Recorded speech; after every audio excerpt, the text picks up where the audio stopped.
Hi guys, Dave in Texas here, and what you're looking at right at the moment is some of the hardware that you find on these Chinese guitars. And in the past I've shown you basically what to replace these with, but not really a collection of all the different types that come with them and they're available to change them over to, on and on. And today I've got a collection of them to do some work on these guitars here, and I thought I'd share this with you. Now, first of all, when you change out those guitar bridges on the Chinese guitars, what you end up with basically is one of these. You follow me? This is the mounting post and adjustment post for a tune-o-matic that comes with these Chinese guitars. They look like this. They got the huge holes in them, right?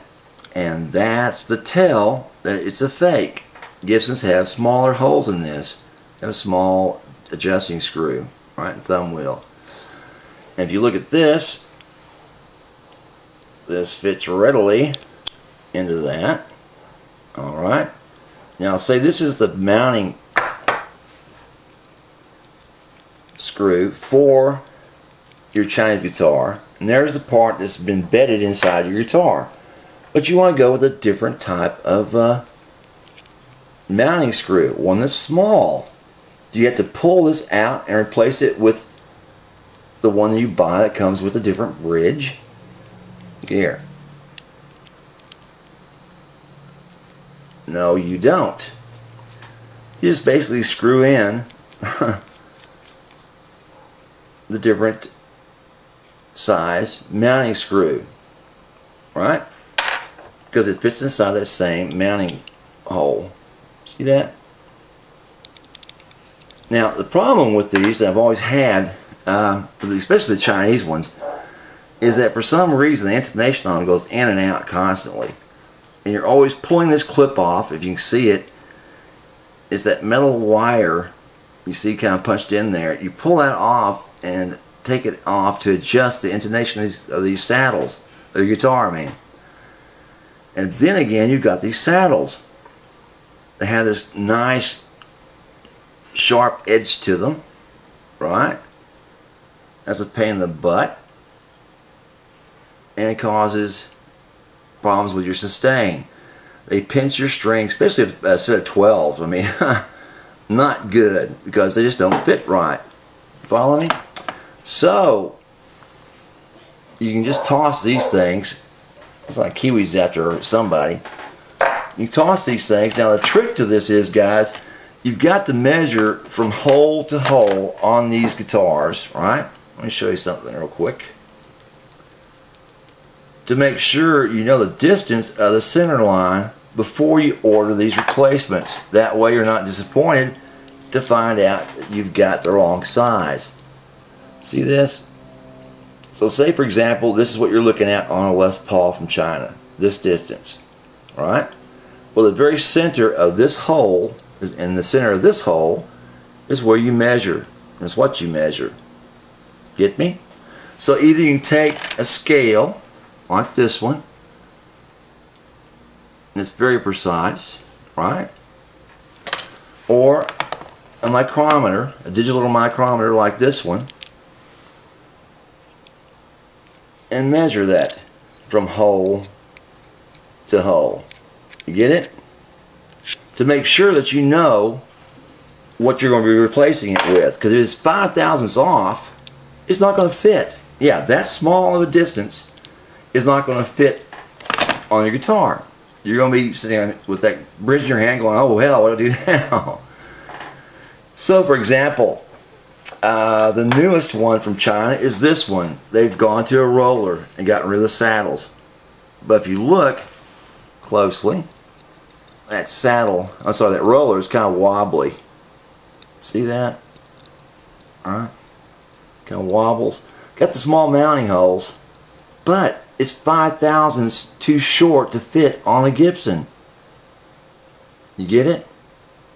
So what you have to do is punch this thing out on both sides 5 thousandths with a drill press and a vise. Now you can't do this with a hand drill unless you've got one hell of a strength to do this thing with. Because all it wants to do is get in there and wobble the thing around like this and spin it. You get me? So get something with a drill press to punch this out 5 thousandths on both sides so that it will fit, you know, readily on your posts. Okay? Now, the problem with this design is that it does wobble, and maybe after a time, I don't know, this is brand new, it may wobble even more, for all I know. Okay?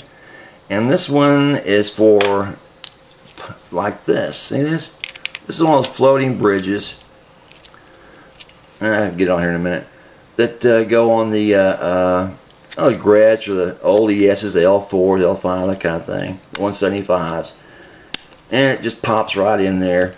And, you know, goes on there. No problem. Now, I have a little problem with this one, but it goes on there. Trust me, it goes with this thing.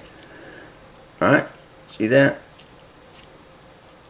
But, if you want to go to this size, this is too wide. It won't fit this. So you got to punch it out 5 thousandths or make an adjustment in this bridge. Waller this out and then glue it back up, drill new holes, whatever you get to do to get this. Now sometimes this bridge, when you replace this bridge, right, with one like this, is too high. It gets the strings way above the body and the pickups and the fretboard of the guitar, like a trampoline. Your strings become trampolines and it's useless. So you have to go back to the old style bridge or trim this down, which I've done as well. I've done both of these. It's a simple job to do, just to slice this thing on a bandsaw. Now let's see. I've shown you the new designed. No, I haven't. Here's the new design tunematics that Chinese came up with springs instead of with the retaining clips, and it's a better, you know, mousetrap than the ones with the retaining clip, and is infinitely adjustable. Okay, no problems there, but still those springs will wear out and they'll become weak after time of adjustments, and it still has those saddle designs with those little sharp edges on it that kill the sustain of your guitar.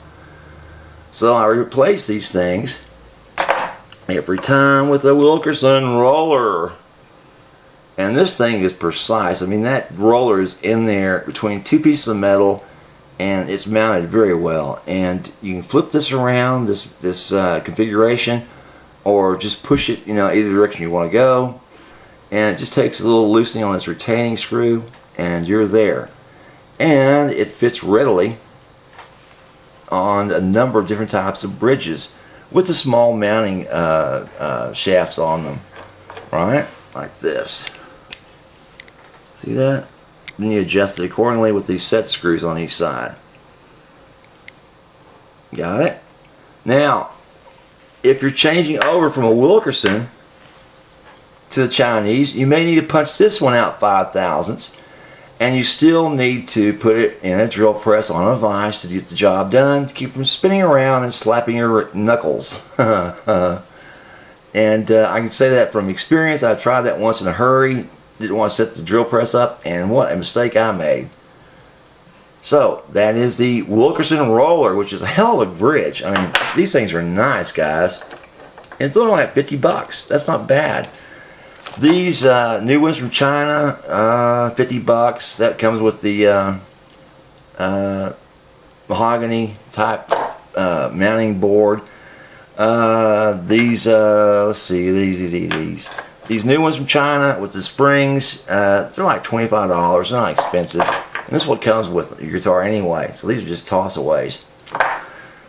Now, something else about the hardware. I've told you about these mounting screws, these mounting shafts, right? And that they're universally changeable between the large thick screw and the small screws. Okay?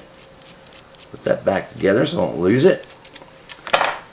And now I want to describe to you the Shaler locking device for guitar straps. Now here's the trick with guitar straps, guys. Well, actually I have to put this on a different film because I've already gone to 10 minutes. So, next video, guitar straps and guitar locks. Because my ideas about those. Have a good one. Any questions, give me a holler. Dave in Texas. Bye.